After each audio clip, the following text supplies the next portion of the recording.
horror, terror, ghosts, ghouls, and goblins.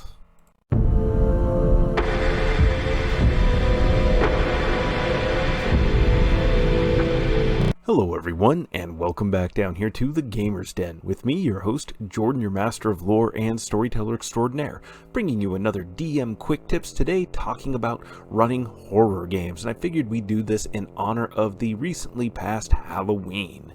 But before we get into the details, if you're new here to the channel, go on down there and hit that subscribe button and become a regular member here at the Gamer's Den.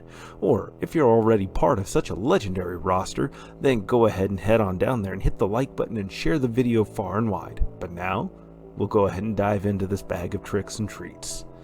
So, when it comes to running horror games, there are two things that are particularly important to understand. One is that you are probably never going to achieve jump scare horror. That's not what you're going to be able to do. Leave that to the slasher flicks, to the Dead Space games, all of those things.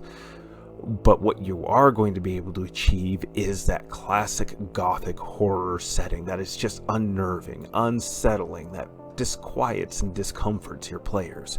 That's why the Curse of Strahd is so successful, or it's one of those things, because it embodies that classical Gothic horror where a man's own hubris, his desires, led to being his ultimate downfall. Also, it does a lot to really try to make vampires less the lieutenants, the captains, maybe your generic kind of local haunt kind of monster that you just kill, rack up for XP, and loot.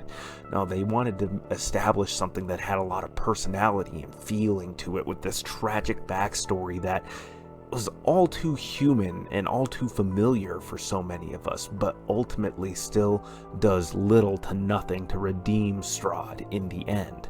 Same for the myriad other creatures that you might find there, like the night hags at the windmill, or any number of other creatures. Everything in Barovia out in those darkling lands is just unfortunately touched and tainted by those dark powers. But that comes up to the next thing.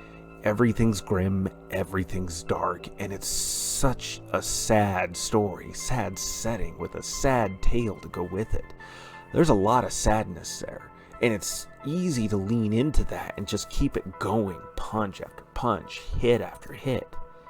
But it makes me think of something the Joker said in the Dark Knight. You never start with the head. The victim's brain gets all fuzzy so they can't feel the next thing.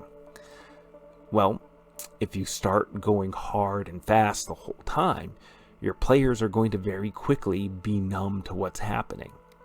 Not only that, but if it's all you do to your players, if it's all grim, all tragedy, all sadness, your players will become inured to it. They'll be dulled to it. They won't have the same response. So what do we do about that? Well, that's where you give them those little rays of joy and hope. Those little moments where they can go, yeah, see, it's not all bad. It's not all bad all the time. And you let them have a couple of those moments interspersed between the awful, horrific things that they might encounter in such a horrific setting. And then, after they've established a rapport, after, they've had some of those happy moments in a couple of different villages or cities, and they've got a couple of NPCs that they know they can rely on, that they've come to know, love, enjoy being around and spending time with. It might be one of those random ass NPCs that they just for some reason glom onto. But after they've got those little rays of joy in their life that are interspersed between all the darkness, the contrast so hard against it, you start taking those things away. Bit by bit. Carve away those little things that give them joy. Not all of them, and not all at once, and not always the favorite NPC.